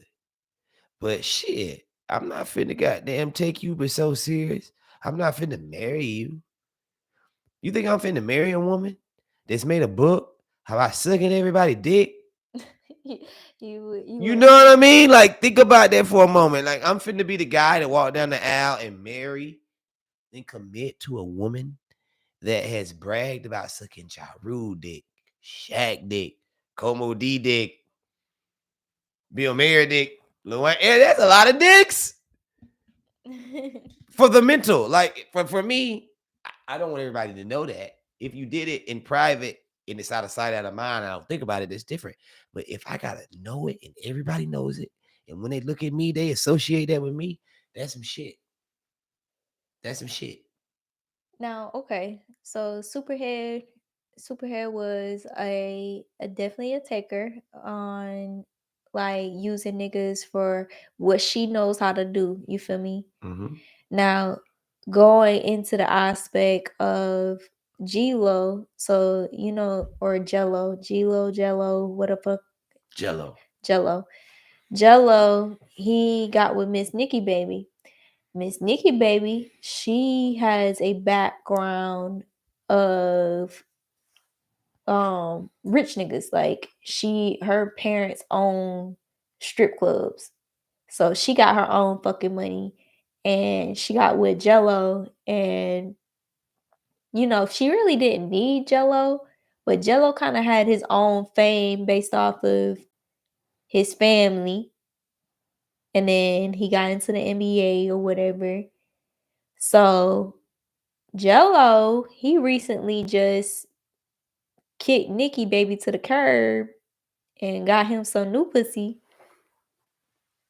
So that's not obviously keeping the woman versus like Superhead. You got her keeping niggas based off of what she can do for them. Nikki Baby ain't doing nothing. She doing shit on her own, but then she still got left. She must not be sucking no dick like Superhead. You think that's what it is? She ain't sucking dick. She probably sucking dick, but is it like Superhead?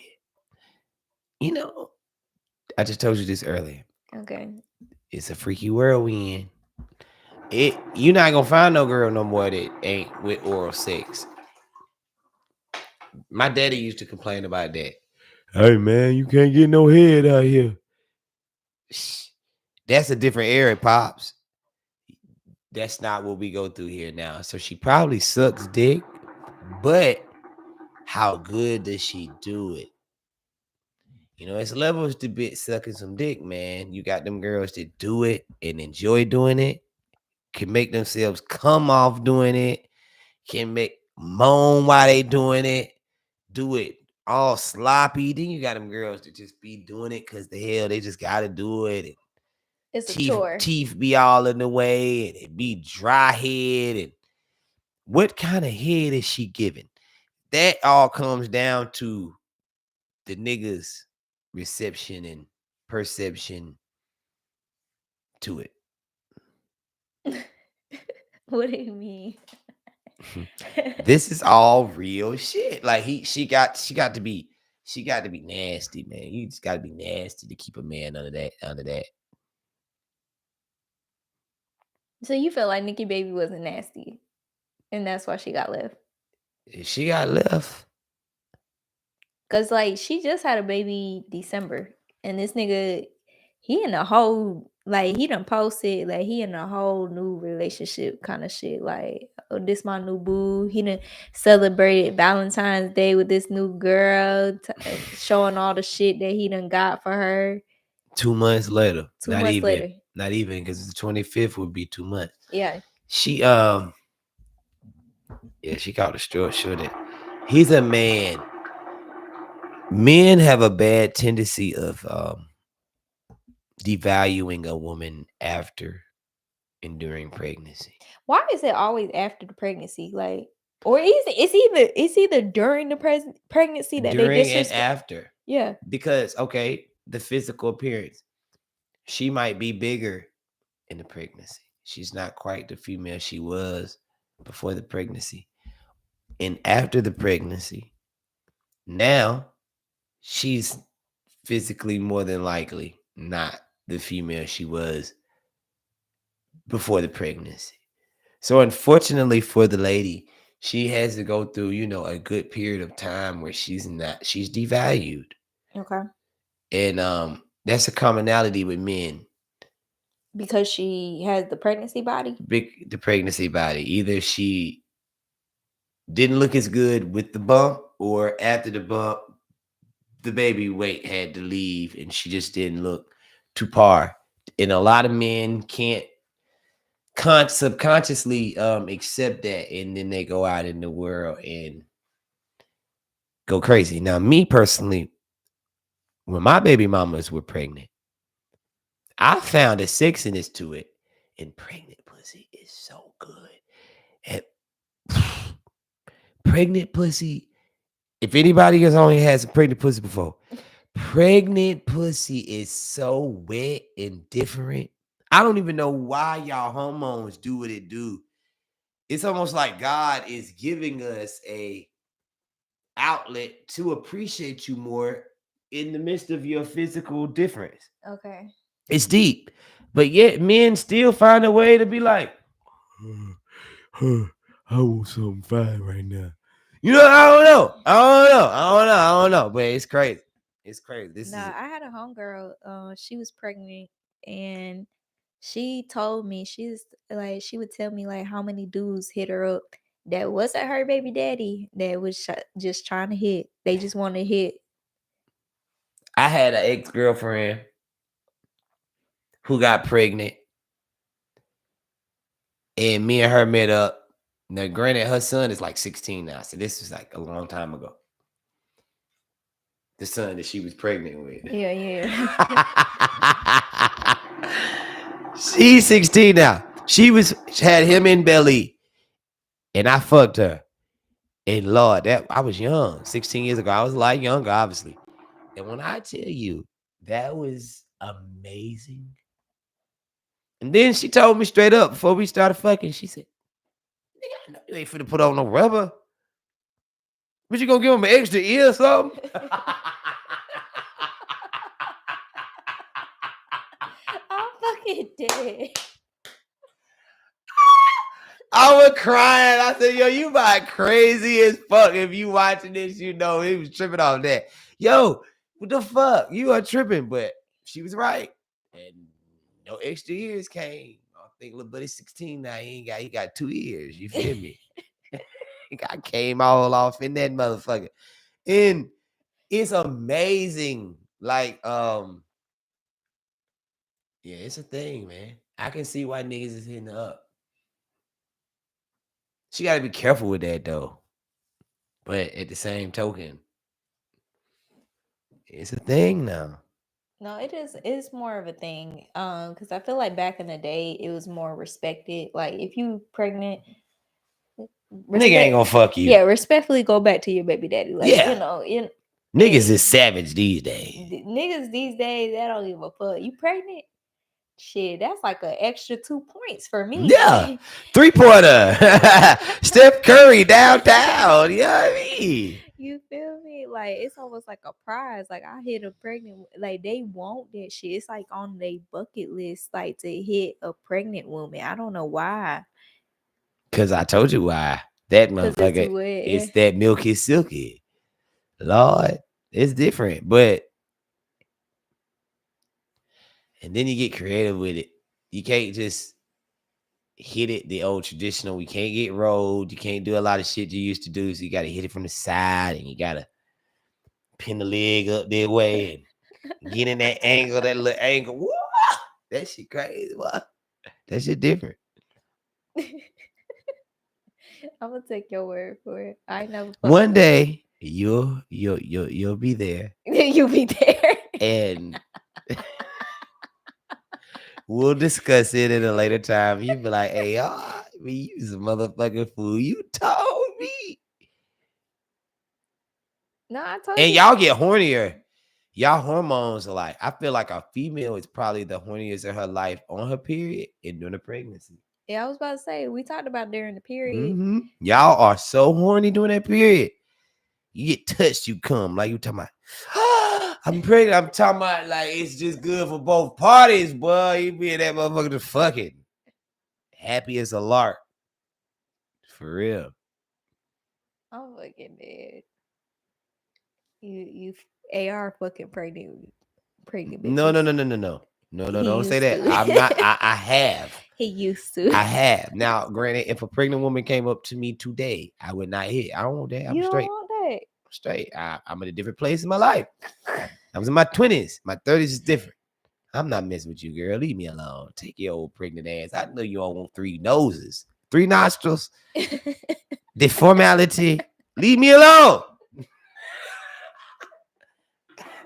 I'm not doing it these days, but I understand it. It's fun. It's fun. It's fun. And that's what's so fucked up about it. Like, damn, females shouldn't have to go through that. They shouldn't. I feel like a lot of females, that's what they go through. I swear I don't see a lot of females going through a successful pregnancy where the baby daddy is all the way through. Like, it's like only a handful of people that I feel like your baby daddy just supports you all the way through. He's there during the delivery and all, like, and didn't give you no bullshit throughout the way. Like, there ain't that many that just ain't gonna be on some bullshit. A lot of times when these females get into these situationships, shoot, it be by accident. Yeah. Even that Jacquees and Dej Lo, it's fuck a friend zone shit. We in it for the moment kind of shit. Like, yeah, that's really what it be about. Now it's about the moment. The moment. Not this long 18-year bid that I'm about to do with this person. An 18-year bid. And that's the problem. People are like too fixated on the moment.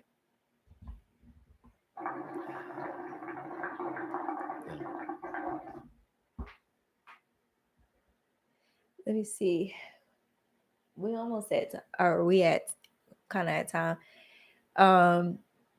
Okay, so last thing. Okay, so I did hear that Donald Trump, he is he told the schools to do away with DEI. So yes, he was like, y'all What's got DEI? the diversity and inclusion. Mm. So the basically what says that we have an equal opportunity based off of our race, color, gender, all that shit. So they want the schools to do away with that diversity program, which affects our youth. You feel me? I feel like a lot of things are affecting our youth. Shoot, even with like Black History Month, like I ain't even heard like anybody be talking about like shit. Black History Month almost over, and I ain't really been hearing too much about it just because like I feel like Trump has been so on this like get rid of DEI that nobody's really been like, oh shit, by the way, look what your ancestors done for you kind of shit. Like, yeah. I feel like Trump is trying to take away anything that empowers other races. Your immigration liberties, your cultural prideful entities, your monies, your civil rights pretty much. And he's doing the civil rights pretty much in different terms. The terms are different, so they're not coming to you in the respect of a civil right. That's how he's deceiving you. mm-hmm. He's taking your civil rights and calling it something else. Yeah. I.e. DEI. That's pretty much your fucking civil rights, but it has another name. So therefore, you're not aligning the two.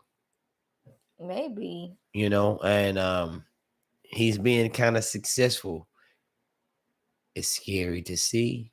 With each move he makes on his chessboard, he's empowering his following, and they are becoming stronger by each move, which means that by the end of this 4-year term, we could very possibly be at the mercy of him and his followers. And I heard that he's trying to make it to where he can get a third term. I heard that too. I hope that's not true. That's gonna be bad. If he don't fuck up this term, he definitely gonna fuck up the next. There's no way he's gonna go a complete 8 extra years blemish free. Well, okay. So speaking of the youth, so did you hear about that lady? Okay, so there was this girl, this little girl named Aaliyah. She was with her mom at a Walmart, and her mom went and purchased this TV from Walmart, and I guess she like misplaced her receipt or whatever. You know, the little checkout dude at the Walmart. Yeah, he was like, I need to see your receipt. Blah, blah, blah, blah, blah. She was like, I must have just dropped it, but you can go ask that person at the register. They just rung me out, you know, just check with them. And dude was like, he was on some other type of shit, so he ended up calling the police. He ain't trying to fact check or nothing. Police come out there, and she was talking basically almost like she like the lady was a criminal. Like, hey, this dude said that you know took this TV, you ain't got no fucking receipt, da da da, I need to see something. And he wasn't lying. He was lying. Yeah, now that the cops look acting like he wasn't lying. Yeah, that's how the cops was acting. So she was like, the cop, it was a female cop, she was acting like she was going to take the lady to jail or whatever, even though the lady explained to her what was going on. And basically the cop had put the lady on the ground, was trying to handcuff her or whatever, but it was like she was doing the most kind of shit. The lady daughter, Aaliyah, she seen like what was happening to her mom. They had a pistol in the car, and the little girl, she knew how to handle the pistol, whatever, and she was like, "Hey, get the fuck off my mom," kind of shit. And you know, because she saw what the police officer was Killed doing. the cop, didn't Yeah, she shot her. he? Shot her. Damn. I think she shot her in the face. And you know, the cop, I believe that was fatal, so I don't think the cop survived it. But you know, for a little girl, it's almost like, how traumatizing was that for you, you know, seeing your mom getting arrested for something that she didn't do, and then you feeling almost helpless, like, okay, I can't fucking do nothing, but shit, I know there's a pistol up in this bitch, like, I'm gonna do something, you know. Yeah. Is she wrong for standing up for her mom in that case? You know, just knowing like, I know my mom ain't do shit or whatever, and shit, I gotta end this person's life. Like, she ended somebody's life at like 5 or 6. Considering that her mom did nothing, no, she's not. Anytime your mother is in danger, you protect your mama. You protect your mama. But that little girl probably scarred for life though. She may be, and it's gonna take some psychological toll on her for certain. But she knows why she shot that cop. If the little girl went to the extent and the extremity of shooting the cop, that cop was doing something to her mama she had no business doing. So I'm not saying that it's not gonna take a toll on that little girl, but the older she get, she'll justify her actions by reminding herself that bitch was fucking with my mama. Okay. In a wrong way. You say she was beating her, physically harming her or something? It was like she put her to the ground or something, like she was doing like physical force. Some dramatic shit that had that little baby scared. It had to be dramatic, unless that's just a badass little baby that was like, I've been waiting to shoot me a goddamn cop in the motherfucking face the day to day. If it ain't that, then she was doing something to make that baby feel like, let my mama the fuck go. Yeah. You feel me? That's crazy. But you know, imagine how many, because like I feel like that's what it's about to get to, especially with this DEI shit with Trump and all these, like you said earlier, the planes crashing into each other and shit like that. I feel like that's what it's coming down to, is just like, it's almost like you gotta be armed or whatever, because It's a wild world. it's a wild world. And I feel like I told you before, I feel like something coming to brew to where it is gonna have to be like, we have to defend ourselves kind of shit. And I don't know with the black people that we have right now, I don't know if we ready to defend ourselves, We because not. we just so into ourselves, like what we got going on, that I don't think we aware of. We not. Of the world. We not. If the world was to end today, you see how we were with Hurricane Helene.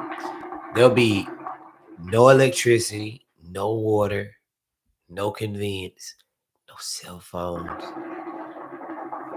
Some certain people have gained such a convenience. Black people. I'm speaking of black people when I say this. A convenience of technology and accommodations and convenience that a world without it would drive them stir crazy.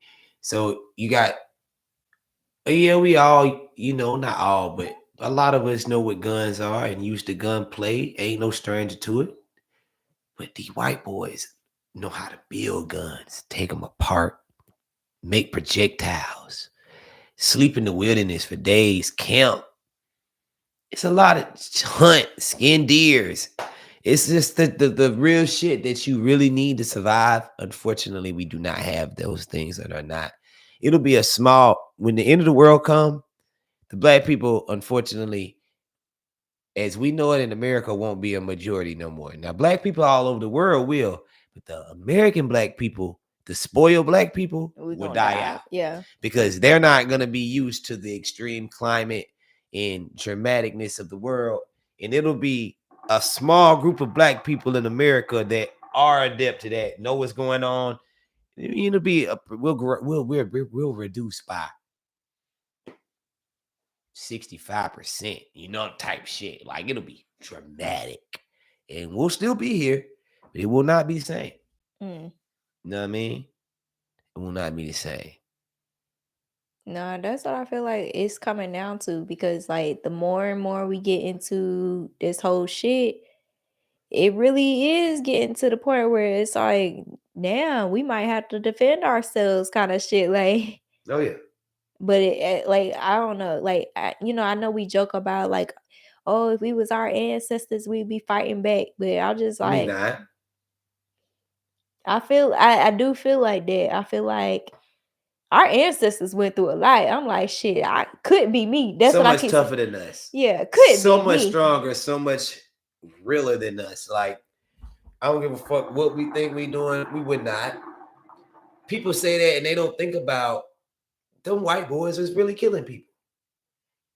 You know what it's like to tell a motherfucker you not gonna do something and they really come outside and shoot you in your motherfucking head twice and leave you dead there.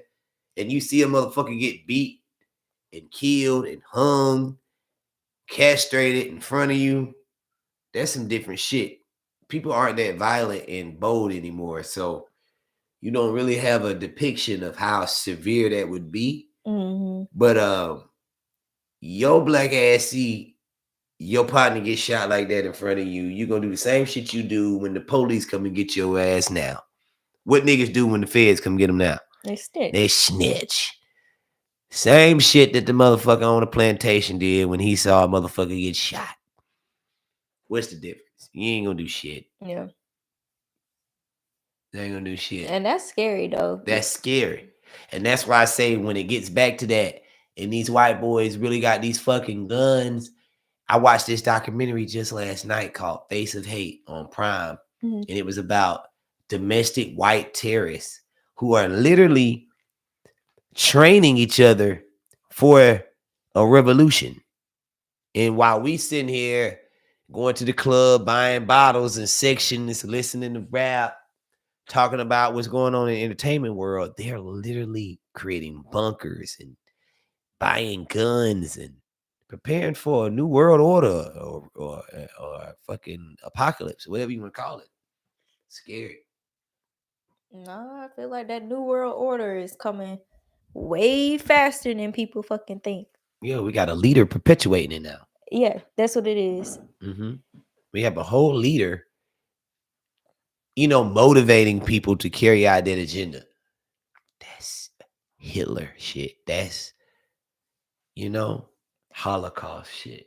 Shoot, look at the people he got in office. Remember I sent you the shit about Elon Musk? He just had his 13th child. Not 13th. Elon Musk a nigga. An old black man from Lawrence. You know them niggas from Lawrence be having 13, 15 kids 13 and shit. motherfucking kids. 4 baby mamas. God damn it. If that ain't a nigga. Them old black men, my daddy, them age from Lawrence, they be having like a whole bunch of kids, bro. Kids. Motherfuckers. 13? Them niggas die and all the kids be at the 13? That's you can have a basketball team. Can you have a football team? You can have a football team. You can have a whole little team right there. With 13 kids, in 50 years, your descendants will be vast. You'll have grands and possibly great grands in 50 years from 13 kids. That's what's crazy. And I told you, my grandma come from 9 siblings, and all of us live on Paula Road now. Mm-hmm. And that's my grandma. That's just, she was 80 when she just 30 years removed from 50. That's a lot. People reproduce. That's a lot of people. That's serious, bro. Oh, yeah. That's serious, bro. That's serious. I feel like I kind of want that many kids just so I can. That's kind of cool to say that you are solely responsible from just being 2 people, a union, responsible for that amount of people. Well, it's not just 2 people. He had four people. Okay, well, yeah. 4 people. 4 people. The more the merrier. Not the more the merrier. Remember the child tax credit that they was talking about, I feel like he probably is trying to work on that shit. You know gonna what? drink this shot? I need to. He probably is like, you know what?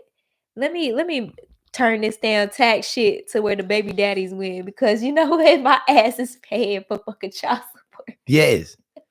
I feel they plight now. Let me do something for the little man on the totem pole. Damn, Elon. And can you imagine the amount of money Elon Musk gotta pay via a court gonna hit his Child ass? support. Damn! Child support. I don't even want to put figures to it. That shit is He probably paying an ass load of money in child support. You probably could work 10 lives and not accumulate the fortune he has to pay. Even if it's $10,000 per kid, that's $1,300 a month for all your kids to survive without you. Like, you know, because I don't think he even with the baby mama that just had the damn baby. He was acting like he didn't claim that motherfucker. Like, of course he was. You got that kind of money, it's almost expected. Why would you be that rich and be like, hey, baby, I got a baby mama. Like, I got a wifey. I'm faithful. I just, it don't even make sense. Fucked up as that is. It is fucked up. But cause like that. What the fuck else are you supposed to do with your life and your time and that amount of money?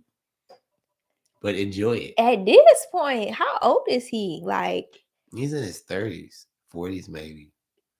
Still 13. You just need to cut that shit off.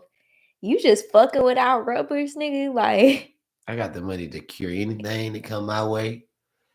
I can grow a new dick. I got so much money. I can sew up any pussy. I got so much money. At this point, let's just get creative and just see what we can fucking do. He must not care. It's given I don't give a fuck. Cause like ain't no fucking way. Like I consciously made a decision. You know, after 12, nigga. After 12, I would have been like, you know what? I'm 12 after 6. After 6. 5. 4, really? I might would have thought about it. I'm at 3 and I'm like, I'm done. This motherfucker had 10 plus that. It was still going. It's too much. Hell nah. Hell nah. Too much. Too many kids. Even I would have to have his amount of money to do that. I still want to, but I wouldn't do it because I understand. I was gonna say, if you had his amount of money, would you want to do that? Like, because now I can take care of him and I can really build a family compound in a village. But okay, that sustains and creates for them. On his level, though, do you have enough time and capacity? You don't have enough time and capacity. No, I might not. And that's okay. As a man, I'm a pro. Okay? It's not, but it is because I'm a procreator. My job was to give life and keep it going forth. Okay. Meaning, if I happen to get too busy to accommodate and deal with all of y'all, it's not personal. It's just too many of y'all motherfuckers to do it. I don't have enough time. I would love to. If we can make a time to where I can, shit, let's do it. But I mean, it's 13 of y'all motherfuckers. What you want me to do? I gave you life. The fuck else do you want? Y'all motherfuckers want me to die with you too? Yes, you are a father. That's you are a father. I get it. Remember what I just said about my father? My father just checked on me. He said, there's not 13 of you. There's not 13 of me. You can't do 13 of me. If it was 13 of you, I think your daddy might be like, I love you, Bree. But the other 12 of y'all just called me and they need some shit too. Like, there's no way you could be like, and that goes back to that what's it, that Ayana shit that Ayana Fix My Life. Yeah, Fix My Life, where she had that episode where the nigga had like 20 kids, like 20 or 30 kids. He had a lot of fucking kids. But she said it. She was like, yeah, you could afford them because he, like, the nigga, he wasn't lacking. It wasn't like he didn't have like a good job or anything like that. He could fucking afford them. But that's not the point. It's not the point that you could afford them. It's the point of, do you have the time, the patience, the ability to raise a kid in this society? And you don't. Like, once you get past, like you said, past 10, you really don't have the fucking time to like take care of these motherfuckers. Like, you don't have the time to instill no morals into them, to It's hard teach with them. 3. Yeah, to teach them anything, to give them that quality time. And then it may end up, because like on that episode with Diana, the kids may end up resenting you because you weren't there. Cause like you out there making a bag, right? You making the financials work for them. And they don't see that. All they see is that you're not there.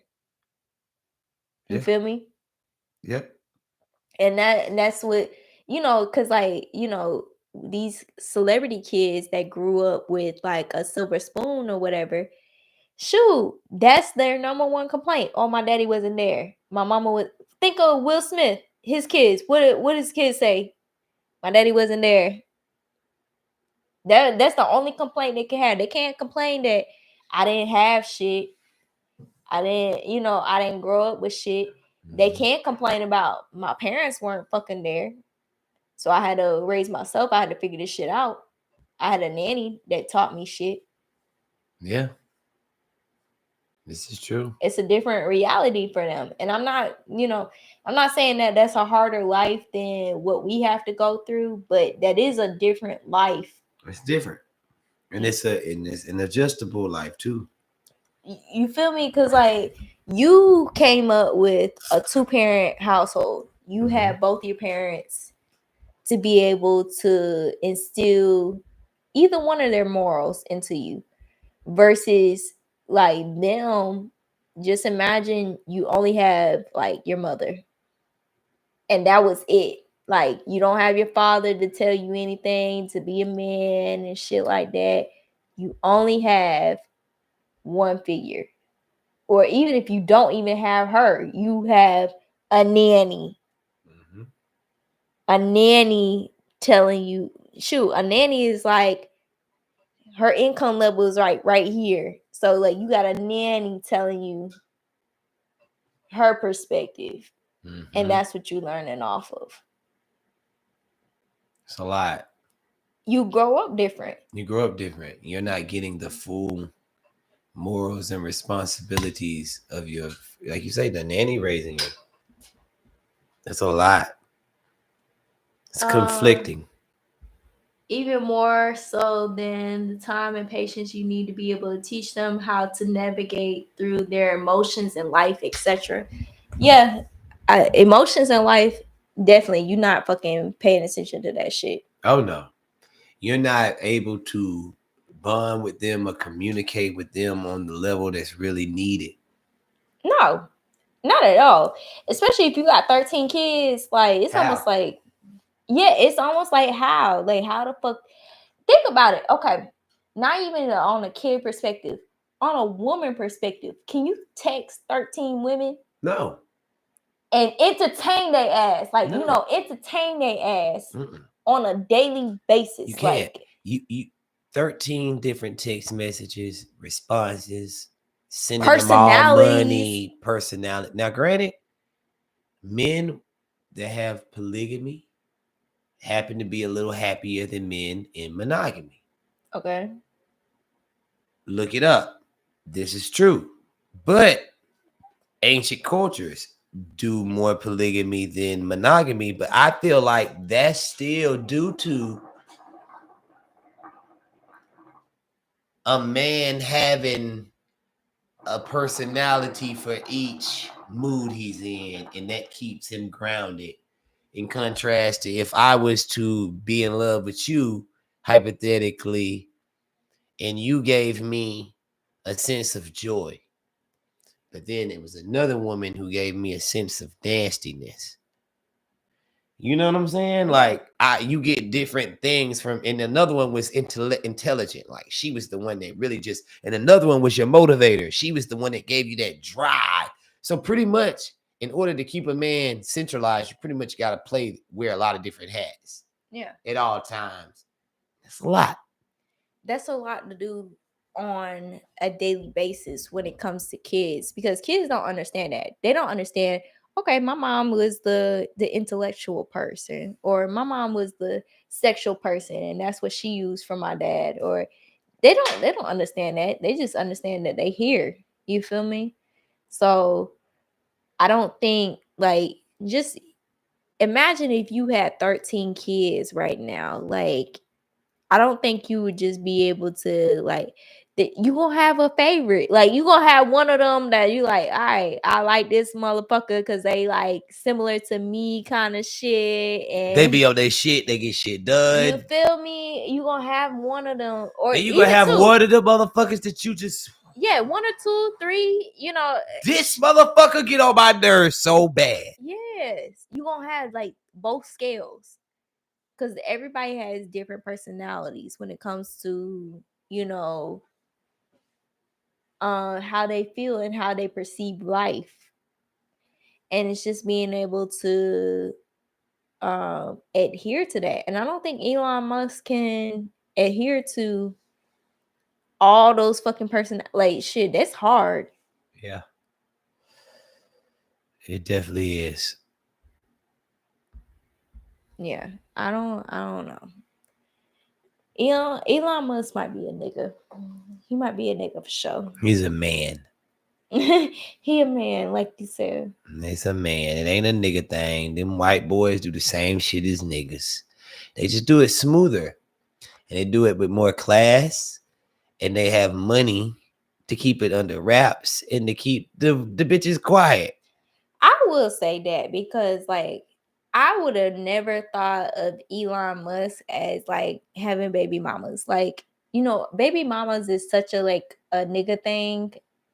It's not like, I don't think of white people as having baby mamas like at It's all. propagandized. It's a nigga thing. But once again, slavery. Think about how many baby mamas Massa had on that plantation. That's what it is. He was out there. I mean, he probably had 6, 7 to 10 women on that plantation that had bore his child. You know what I mean? So they are really the masters of that baby mama shit. We just happen to catch all the negative propaganda from it. And it looks like we're the ones that made it. No, man, we human. We fuck out of wedlock, ain't married to the motherfucker, bust a nut, and create a human just like everybody the fuck else do. You know what I mean?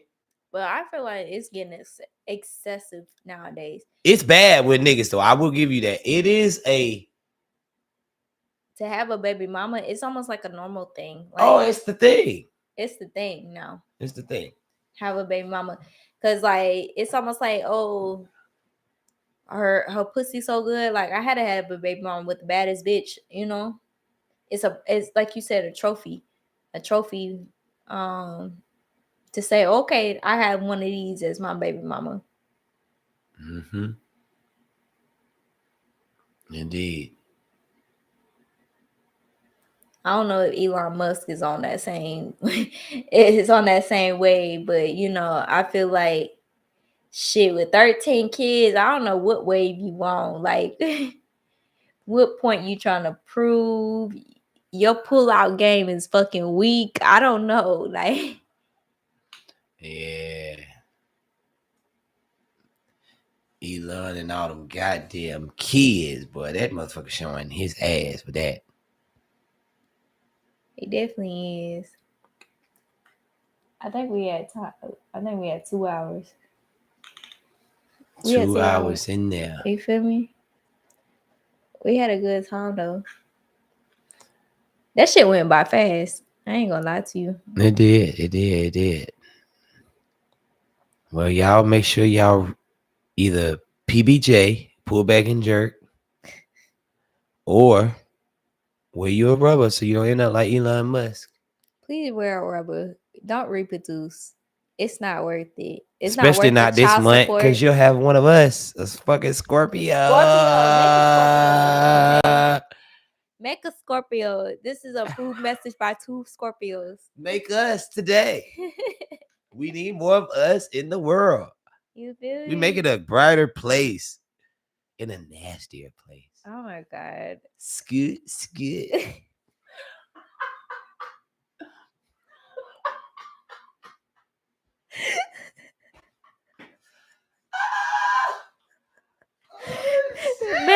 Make you a Scorpio today. Scoot and make one. If you scoot, one will come.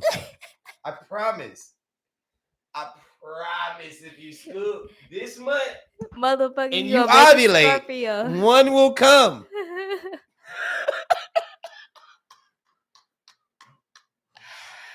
Make you a Scorpio today. We the bestest. We the best music. You feel me? Khaled out this bitch. Oh my Hell nah. goodness. Yeah, that's our message for today. If y'all ain't learned nothing else, make a Scorpio. Make a Scorpio. But yeah, man. We appreciate y'all. And we love y'all.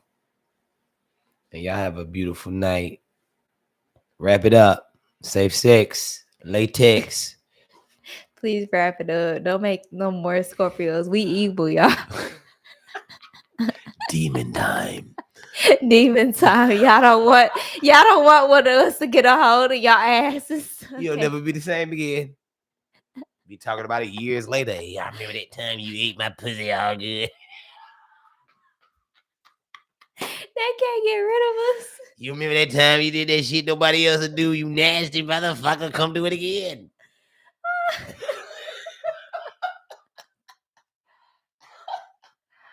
Hell nah. Hey, man, look, it's your motherfucking boy AR. And I'm Verse Lee, aka Tiny. And we are Knee deep. We knee deep in the shit. We are. We see y'all next week, y'all. Y'all be good to be good at it. Hey. Yay. Oh my goodness. Make a Scorpio.